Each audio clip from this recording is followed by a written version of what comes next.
é que se saiba o único exemplar setecentista de um edifício residencial em Macau. Mas, para além de moradia, esta casa cumpriu diversas outras funções. Foi sede oficiosa da Real Companhia Britânica das Índias Orientais, onde era feita com a maior discrição a gestão do comércio do ópio. Voltou depois a ser, outra vez, residência de família, a família Lourenço Marques. Depois mudou de curso. Sofreu obras de remodelação que lhe acrescentaram mais um andar e tornou-se sede dos serviços de obras públicas do governo. Reduzida às dimensões originais, foi então transformada em museu. O Museu Luís de Camões, que encerrou em finais dos anos 80 do século passado. Depois disso, seria transformada na delegação de Macau da Fundação Oriente, a quem tinha sido entregue pelo governo de Macau alguns anos antes da transferência da administração para a República Popular da China. Toda esta história que vem de longe faz deste palacete um caso único. Por ser o exemplar arquitetónico residencial mais antigo, mas também pelo facto de, apesar da sua história estar há muito repetidamente divulgada e ter sempre constado de todos os guias turísticos como local de interesse de Macau, certo é que há ainda pontos obscuros que falta esclarecer. E o primeiro prende-se com a própria gênese da Casa Garden. De facto, sabe-se que o traço que deu origem a este edifício parece ser de origem portuguesa, mas desconhece não só quem terá sido o arquiteto, mas também o seu primeiro proprietário. Por entre dúvidas originais, apenas uma certeza e uma data. 1770, a da construção da casa. Depois, um hiato de 45 anos, até se conhecer o seu primeiro proprietário. E era um proprietário de peso, pode dizer-se, já que a sua fortuna em barras de prata e ouro faziam abaular estes soalhos antigos. O dono da casa era o cirurgião Manuel Pereira, um médico formado em Coimbra, que tinha vindo para Macau como delegado do físico-mor da Croa, mas que acabaria por fazer fortuna não com o exercício da medicina, mas sim com o tráfico do ópio. E que fortuna! O historiador Padre Manuel Teixeira chama-lhe o Creso de Macau e diz que era credor do governo da Índia a quem emprestava dinheiro para comprar navios de guerra, sendo por isso elevado a conselheiro da Croa. Nessa altura, a quinta da casa era, em comparação com as reduzidas dimensões da própria cidade, uma imensidão. Isto porque compreendia todo o vasto jardim Luís de Camões que temos hoje e também os terrenos existentes entre a igreja de Santo António e as traseiras da ruína de São Paulo, que tinham pertencido aos jesuítas antes da expulsão em 1759. A área do jardim, propriamente dito, era conhecida pelo nome de Penedos de Camões e foi o cirurgião Manuel Pereira o primeiro a ligar o nome ao sítio, mandando colocar o primeiro busto do Vate Nacional na gruta e adornar-lhe as imediações. Mas é também o conselheiro Manuel Pereira que se deve à existência deste que é ainda hoje um dos mais tranquilos recantos de Macau, apesar de se encontrar em pleno centro do bulício citadino, o cemitério protestante.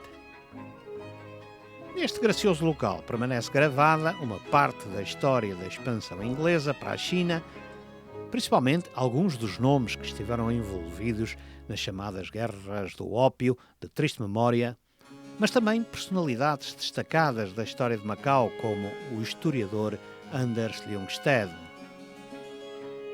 o pintor irlandês George Sinery. A história deste cemitério prende-se com a morte da mulher de Robert Morrison, o primeiro missionário protestante a pisar solo chinês que se encontrava ao serviço da Real Companhia Britânica. Subitamente, Morrison confronta-se com a inesperada situação de não ter sítio para a sepultar. Isto porque a Igreja Católica não permitia os enterros nos cemitérios da cidade a fiéis de outras religiões. Passou-se isto em 1821, quando a revolta constitucional que liberalizou o regime e iria alterar essa situação ainda não era conhecida em Macau. Perante os factos, a Real Companhia Britânica, que tinha alugado a Casa Garden a Manuel Pereira, pediu-lhe que ajudasse a resolver urgentemente a situação, e o cirurgião Mor resolveu-a, oferecendo à companhia este rincão da sua propriedade que ficava fora das muralhas da cidade e igualmente fora da alçada das autoridades católicas. Num território pequeno, mas em que abundavam palácios e palacetes de grandes dimensões, a Casa Garden, ao contrário dos outros, que eram alacres em ostentação, estava discretamente resguardada por altos muros e arvoredos, pelo que se configurava como local de residência para os mais altos responsáveis da Companhia das Índias, que pretendiam levar a cabo as suas atividades o mais discretamente possível, bem longe das atenções gerais. O local era também propício à hospedagem de muitos dignatários estrangeiros que, pelos mais diversos motivos, faziam escala em Macau, a caminho da China ou vice-versa. Dentre muitos, podem citar-se desde logo George Macartney, que liderou a fracassada missão diplomática inglesa à China em 1793. O embaixador inglês, depois de ver rejeitadas todas as propostas de abertura de uma embaixada em Pequim pelo imperador Qianlong, regressou de mãos vazias e fez escala em Macau, ficando aqui hospedado no inverno de 1794. Com a dissolução da Real Companhia Britânica das Índias Orientais, o palacete regressou às mãos do proprietário. Era agora Lourenço Caetano Marques, herdeiro do velho conselheiro Manuel Pereira, que passou a habitar em 1838.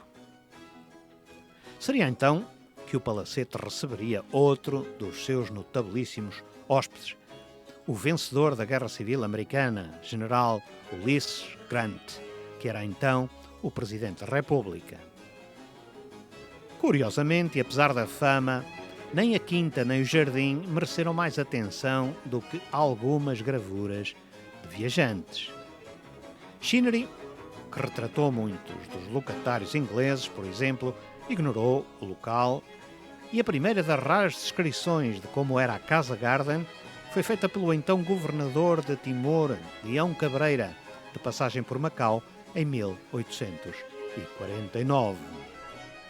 A casa, sem muita elegância exterior, tem grandes salas aparatosamente mobiladas e várias acomodações, umas feitas de novo e outras melhoradas nos últimos anos. Mas pouco se vê de fora por estar precedida do lembrado átrio e circundada por alto copado e frondífero arvoredo.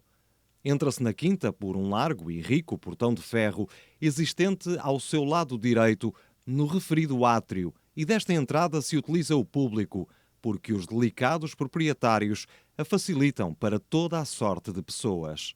Contudo, a curiosidade e o gosto são, ao presente, tão escassos entre nós que pouca gente lá vai. Por certo, não aconteceria o mesmo se fosse propriedade de estrangeiros, dos quais nunca se deixa de ver algum gozando tão agradável passeio. Lourenço Caetano Marques era um homem rico, mas os tempos mudavam e já não era possível acumular lingotes de ouro e prata como fazia o cirurgião mor Manuel Pereira, seu sogro, e a propriedade era demasiado grande para ser mantida em mãos privadas. Lourenço Marques ainda resistiu patrioticamente a uma primeira oferta francesa de compra, mas o palacete perdia brilho e o jardim ganhava ervas daninhas de tal modo que o Estado, através do governador Tomás de Sousa Rosa, teve de acorrer a salvar a situação, comprando a quinta em 1885 por 35 mil patacas. Depois disso, a Casa Garden foi tendo diversas utilizações. Viu-lhe ser acrescentado mais um piso e foi sede da Direção de Obras Públicas. Depois, retiraram o acrescento e passou a depósito de material de guerra. Mais tarde, foi sede da Imprensa Nacional e Arquivo Central da Província, até acolher o Museu da Cidade, que viria a chamar-se Museu Luís de Camões.